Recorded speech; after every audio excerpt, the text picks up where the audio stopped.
All right, we got an article. Maybe we'll do one or two videos. Hopefully we pick the right one first. What's in the box? We've kind of covered this kind of stuff before, but it's a hot fucking mess. Southwest Airlines celebrated for policy to give a full row to, quote, passengers of size for free. And you know what a passenger of size is. That's right. It is a fat person. That's a huge bitch. That's right. You are not a passenger of size. You are fat. Okay? You're not horizontally challenged. You are fat. You are obese. Take your pick of words. That's what it is. A customer of size or a passenger of size. Plus size travel expert. I can't believe that's a thing. Like So I guess if you're a plus size travel expert, you're going to help people navigate away from stairs. Like, here are the local elevators and you're traveling. Are you traveling to Sydney? Here are all the elevators for you. It's like a map, routing around stairs or any kind of physical strain. All right, here's a map of all the it's elevators and benches, right? Don't go eat here. The chairs have arms. The chairs have arms.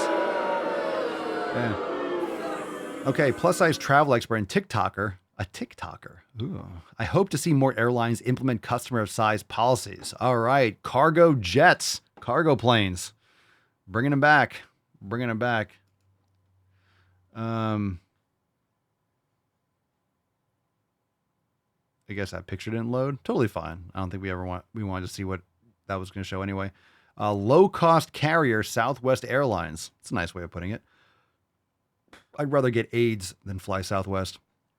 Is being celebrated, or Spirit, I don't know which one's worse, is being celebrated by passengers of size on TikTok after they discover they can request complimentary seats, one or two depending on needs, to accommodate their girth.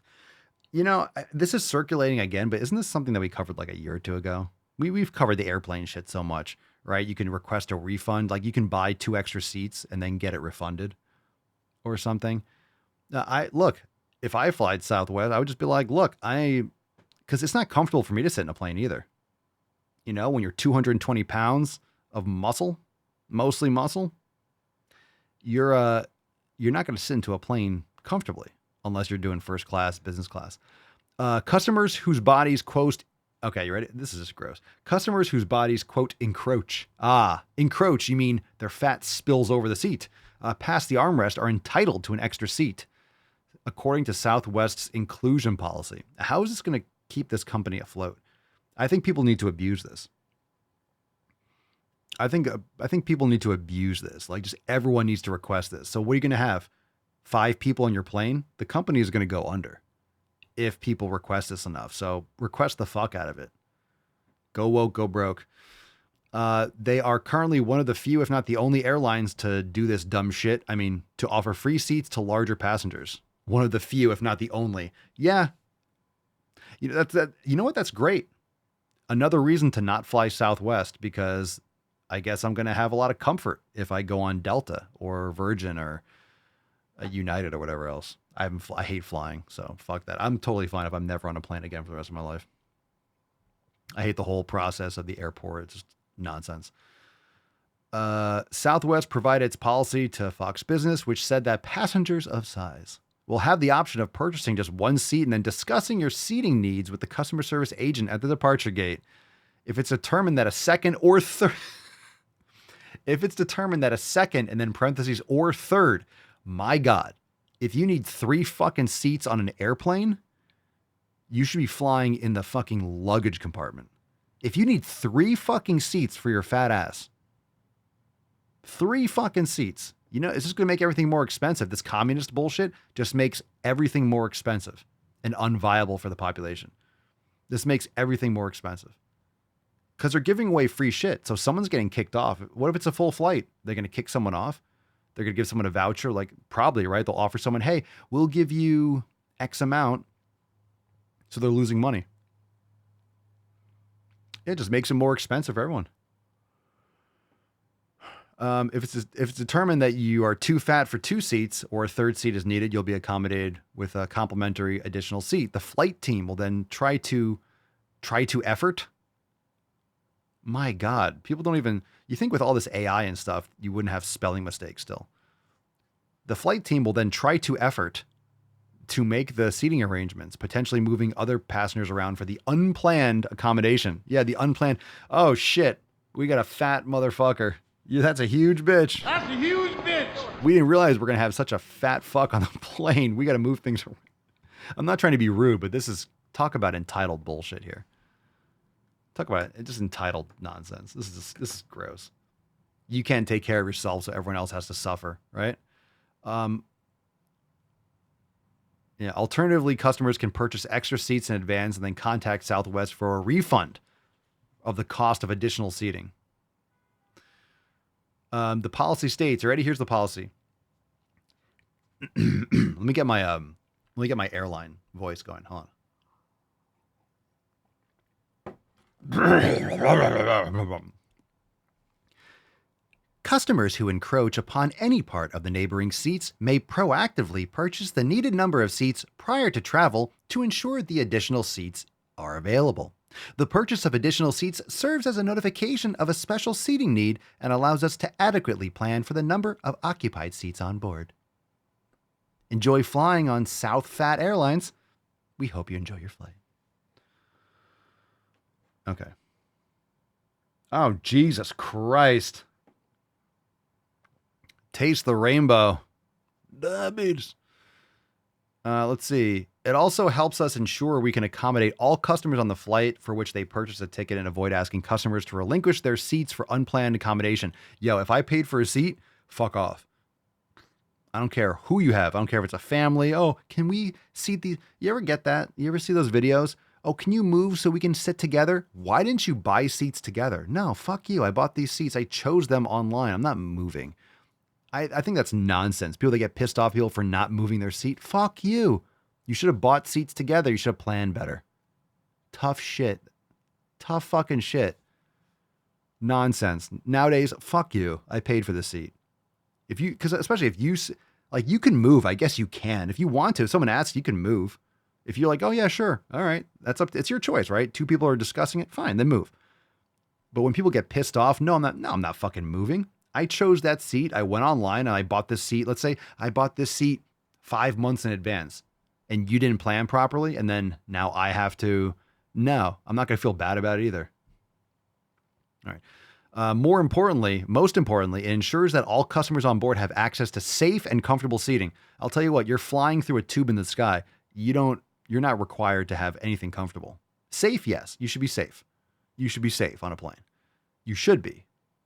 Comfortable? I'm sorry, comfortable? Have you been on a plane? That shit ain't comfortable, yo. So, I mean, if we're supposed to be comfortable on a plane, well, I've been scammed every trip. You may contact us for a refund of the cost of additional seating after travel. A plus-size travel expert and TikToker, Jay Lynn, just pick a name, Cheney told Fox News Digital it was an important move to include people in the super fat category. Jesus fucking Christ. Now look, what should happen is you should pay for 2 seats. Or you can be bumped to a seat where maybe there is a plane where there's empty seats. Okay, if an airline wants to give you an extra seat that's available, but to bump someone else because you can't control your lifestyle habits, that's nonsense. And this is pretty gross. Super fat is how we identify, Cheney says. That's sick. That's some sick fucking shit. Super fat is how we identify? No. Super fat is what you are. How you identify. I can't tell you how few shits I give about what your fucking identity is. What do you think this is what I am? No, that's what you are. You are super fat. You take up a lot of space on this planet. Much more space than the average person of your height. It doesn't matter what you identify as. I don't care what you think you are. You could be a unicorn. You can think whatever you want. That's cool. Here's what you are. There's a spectrum of fatness. Okay. This is what spectrum of fatness means. There's a lot of different types of fat, right? There are. Some people are fatter. You hear that small fat, medium fat. All that means is some people are fatter than others. How horizontal are you? How much oxygen do you consume? How much space do you utilize? I don't think that argument makes sense because it's not lean mass. It's just adipose tissue. There's a spectrum of fatness, and as a super fat individual, you start needing different accommodations. I just felt really happy that there was something like this for people. Again, we're feeding into people's delusions. We're babying people. What we're doing is we are focusing and trying to promote and bend over backwards for this minority of people that are trying to leverage being sick. All right. This is weakness. This is trying to weaponize marginalization. Like, oh, I'm so fucking fat that I should be prioritized. No, you did this to yourself. If someone is handicapped, like they can't walk because they're paralyzed, that's different. You should have an accommodation. You should be able to allow someone who's handicapped to get on a plane, right? They should have assistance. They should have ease of getting onto the plane, someone that helps them get into from the terminal to their seat. That just makes sense. You know, shit happens. That someone gets hit by a drunk driver and what, like, yeah, all right. You want things to be accessible to people, but we don't bend over backwards for people that make poor choices on the daily. All right. Gross. Gross. Just gross. It's gross. And Southwest is even grosser for facilitating this bullshit. Yeah, the fat solo traveler. I don't want to read any of this up. It makes me want to hang myself. Okay, let's continue. All right. Enough eye assault. You fucking people. Okay. Oh, I didn't see the Robin Williams comment in the chat. Oh yeah. Too soon. I didn't see that comment. That was poor form. Poor taste, Pops. All right, a different way. A different way. Maybe punch myself in the taint. I'll say that instead. All right. Yeah, we're enabling people. Look, now look, no one else gets extra seating. How many people get excited, right? You're on a plane or something and no one sits next to you. Oh shit. No one sits next to me. Yes, I get an extra room. So now you're just entitled to an extra seat. You're entitled to be like in perpetual first class because you eat so much garbage. You trash your body. So now you get benefits in society. So you produce no value. You trash your health and then look for handouts. We're literally putting on a pedestal. We're putting weakness on a pedestal.